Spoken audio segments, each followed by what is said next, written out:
আসসালামু আলাইকুম বন্ধুরা, সবাই কেমন আছো? আজকে আমি মসুরের ডাল দিয়ে পুঁই শাক রান্না করব। এটাই তোমাদের কাছে শেয়ার করব।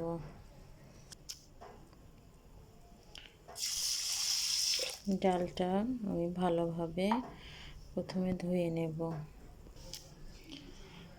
ডালটা ভালোভাবে ধুয়ে নিয়েছি।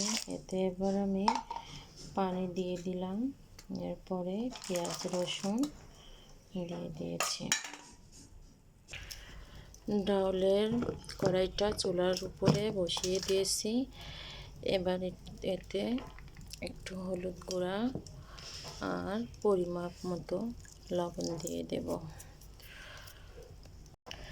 এই তো আমার ডালটার বলক উঠে আসছে। এবার এর মধ্যে কেটে রাখা পুঁই শাকগুলো দিয়ে দেব।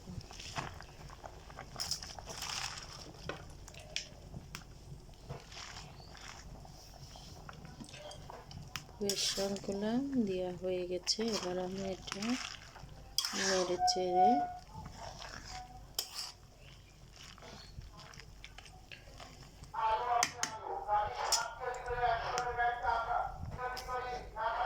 এবার এটা ঢেকে দেব সিদ্ধ হবার জন্য। পুরোপুরি সিদ্ধ হয়ে গেলে এই তো আমার শাকটা সিদ্ধ হয়ে গেছে। এবার নামিয়ে নেব।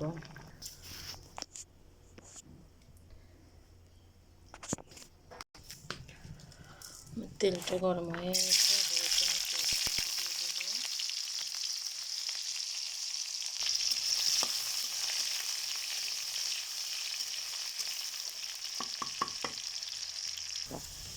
এই তো আমার পেঁয়াজ ভাজিটা হয়ে এসেছে। এবার এর মধ্যে আমি কিছুটা পাঁচফোড়ন দিয়ে দিচ্ছি।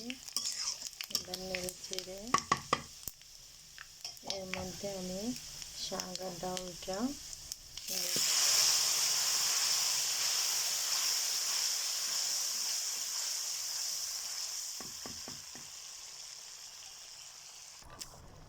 এই তো